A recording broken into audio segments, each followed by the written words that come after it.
Hello बच्चों, कैसे हैं आप सब। उम्मीद करता हूं आप सब मस्त होंगे, ज़बरदस्त होंगे। दोस्तों, मेरा नाम संजीव कुमार है और आप देख रहे हैं संजीव सर स्टडी पॉइंट।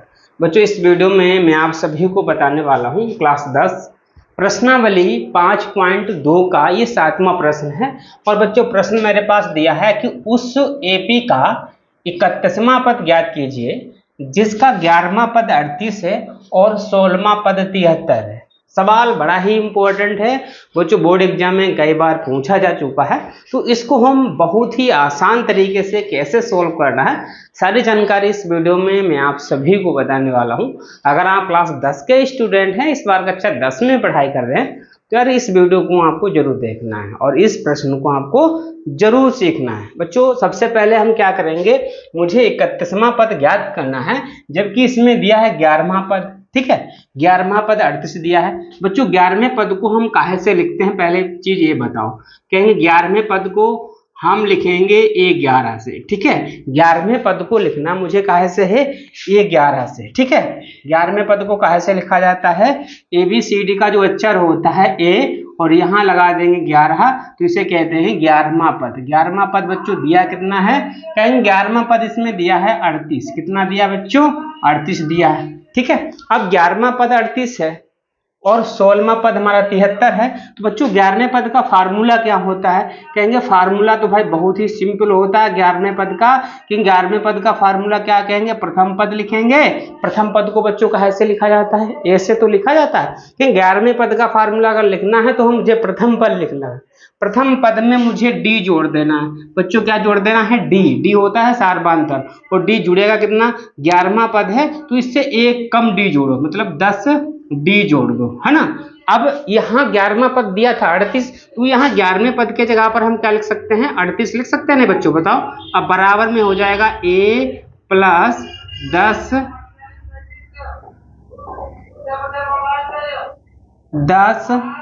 एक मिनट 10 डी। अब चाहें तो इसे ऐसे लिख सकते हैं A प्लस 10 डी बराबर 38 और ये हमारा समीकरण नंबर 1 बन जाएगा। ठीक है, 11वां पद 38 था तो मैंने 11वें पद का फार्मूला लगा दिया। फार्मूला क्या होता है, कहेंगे प्रथम पद लिखना, उसमें डी जोड़ना है और डी उतना जोड़ना है जितना पद निकालना उससे एक कम डी। अब 11वें पद का मान 38 था तो 11वें पद के जगह पर मैंने 38 रख दिया। अब इस वाले को मैंने इधर कर दिया, इस वाले को इधर कर दिया, क्योंकि ये दोनों बराबर हैं। तो चाहे 38 के बराबर A प्लस 10 डी लिख सकते हैं या A प्लस 10 डी के बराबर हम 38 भी लिख सकते हैं। ये हमारा समीकरण नंबर 1 हो गया। अब दिया इसमें 16वां पद हमारा 73 दिया है। बच्चों, 16वें पद को कहाँ से लिखा जाता है, कहेंगे ABCD का अक्षर A होता है और यहाँ हम लिख देंगे 16। तो ये हमारा 16वां पद हमारा है कितना, 73 दिया है। ठीक है, अब इसी तरीके से फार्मूला लगा देंगे। ये 16 का फार्मूला क्या होगा, 16वें पद का फार्मूला हो जाएगा, प्रथम पद लिखेंगे और इसमें डी जोड़ देना है और एक कम डी जोड़ेंगे। मतलब 16वां पद हमें निकालना था तो इसमें डी कितना जुड़ेगा, 15 डी, है ना। जितना पद मुझे ज्ञात करना है बच्चों उससे एक कम डी जोड़ देना है। अब 16वें पद का मान है कितना, कहेंगे 73 है, तो जहां 16वां पद है वहां मैंने 73 रख दिया। बराबर में A प्लस ये हमारा 15 डी है। अगर हम चाहें तो इसे लिख सकते हैं A प्लस 15 डी बराबर 73। ये हमारा समीकरण नंबर बच्चों कौन सा हो गया, दूसरा हो गया। कौन सा हो गया बच्चों, ये समीकरण नंबर हमारा दूसरा हो गया। ठीक है, अब बच्चों क्या करना है, समीकरण 1 और समीकरण 2 को मुझे सोल्व कर देना है।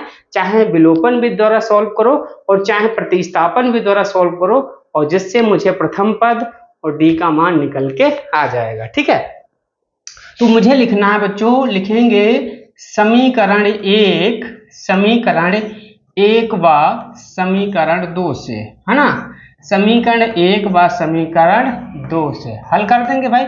समीकरण 1 मेरे पास क्या था, कहेंगे लिखा था A plus 10 D, A plus 10 D बराबर 38 था और दूसरा समीकरण था A प्लस 15 डी बराबर हमारा 73 था। ठीक है, अब हम क्या करना है, इसे विलोपन विधि द्वारा सॉल्व करना है। बच्चों विलोपन विधि में सॉल्व करने में क्या होता है, कहेंगे मुझे किसी एक चर को गायब कर देना है। मतलब इसमें समीकरण 1 में भी 2 चर हैं, समीकरण 2 में ही 2 चर हैं। कैसे, कहेंगे एक हमारा ABCD का अक्षर A है और दूसरा हमारा D है। जो ABCD के अक्षर होते हैं उसी को हम चर कहते हैं, और इनमें से किसी एक चर को गायब करना है, विलोपन विधि द्वारा सॉल्व करना है। और जिसको गायब करना होता है उसके गुणांक बराबर करने पड़ते हैं बच्चों, समीकरण 1 में भी समीकरण 2 में। जैसे A का गुणांक यहाँ 1 है और इस समीकरण में A का गुणांक 1 है, तो भैया किसी एक चर के गुणांक पहले से ही बराबर है ना, तो बराबर करने की कोई आवश्यकता नहीं है। और जिसके गुणांक बराबर है उसके चिन्ह देख लीजिए, कहेंगे इसका चिन्ह भी प्लस है और इसका भी चिन्ह प्लस है। जिसके चिन्ह प्लस होते हैं तो मुझे यहाँ लिखना पड़ता है घटाने पर। बच्चों क्या करना पड़ता है, घटाने पर। बच्चों ये हम कोई नया चीज नहीं है, ये विलोपन विधि है, और विलोपन विधि आप पहले से ही सीख चुके हैं। जिन बच्चों ने विलोपन विधि नहीं सीखी है तो एक बार पहले उन वीडियो को देखें, विलोपन विधि सीखें, उसके बाद ये सवाल आप लोग आसानी से सोल्व कर सकते हैं। बड़ा ही सिंपल सवाल है। अब क्या करना है, घटाने पर क्या होता है, चिन्ह बदलना है, क्योंकि इस ए हमारा है, इसका चिन्ह क्या है बच्चों, इसके आगे है, कुछ नहीं तो प्लस है, तो इसका मुझे माइनस बना देना है। और ये प्लस था तो इसको भी माइनस बना दिया, ये भी प्लस था तो इसको भी माइनस बना दिया, ये वाला प्लस ये वाला माइनस, तो एक ए में से एक ए जाएगा, कुछ नहीं बचेगा, काट दिया।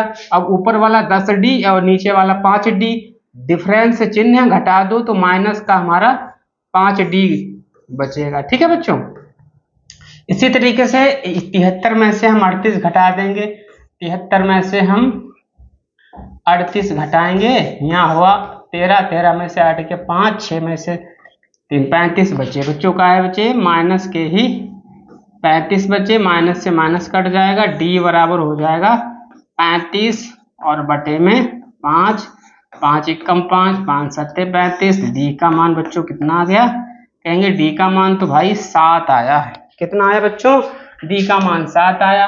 अब D तो निकल के आ गया, और D को हम हिंदी में बोलते क्या है, सार्वधातर। क्या बच्चों कहते हैं, सार्वधातर कहते हैं ना।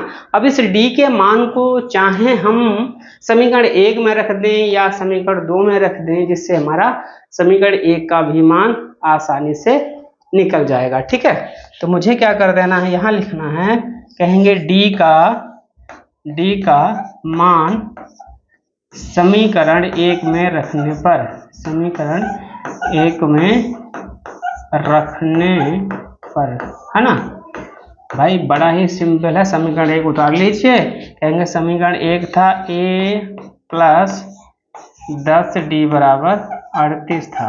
ठीक है, ये हम सेम लिखेंगे, 10 लिखेंगे, D का मान हमारा 7 है, बराबर में 38, है ना।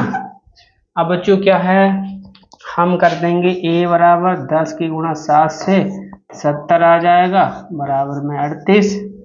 अब इसको हम एक बार इस साइड में लिख लेंगे। ठीक है, A बराबर बच्चों क्या हो जाएगा, बराबर में तो 38 था, 70 उधर जाएगा माइनस। अब भाई 70 में से आप 38 घटा सकते हैं, यहाँ से 10, 10 हुआ, 10 में से 8 के 2, यहाँ 6, 6 में से 3 के 3। ठीक है, तो हमारा A का मान बच्चों माइनस का 32 आया। A का मान बच्चों कितना आया, माइनस का 32 आया।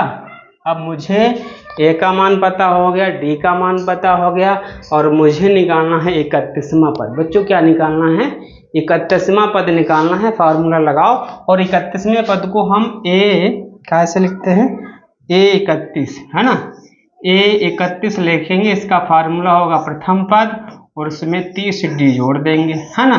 अब A का मान हमारा माइनस का 32 प्लस 30 और D का मान हमारा 7 है, तो माइनस का 32 और 7 की गुणा कर देंगे, 210 आ जाएगा। चिन्ह डिफरेंस है, घटा दीजिए, 210 में से 32 घटा दीजिए, यहाँ 8 हुए, यहाँ कितने हुए बच्चों, कुछ नहीं बचा, फिर दाही लिया, 10 हुए, 10 में से 3 जाएंगे 7, और यहाँ 1, तो भैया हमारा बच्चा कितना, 138। कितना बच्चा, 178 बच्चा। ठीक है, कितना है, A 31वां पद हमारा 178 आया। तो इस तरीके से आप इस प्रश्न को आसानी से सोल्व कर सकते हैं और बोर्ड एग्जाम में अच्छे नंबर प्राप्त कर सकते हैं। ठीक है, जिन बच्चों को ये प्रश्न समझ में आया है तो वो बच्चे इस वीडियो को लाइक करें। अगर आप मेरे चैनल पर नए हैं तो चैनल को सब्सक्राइब भी अवश्य करें। ठीक है बच्चों, धन्यवाद।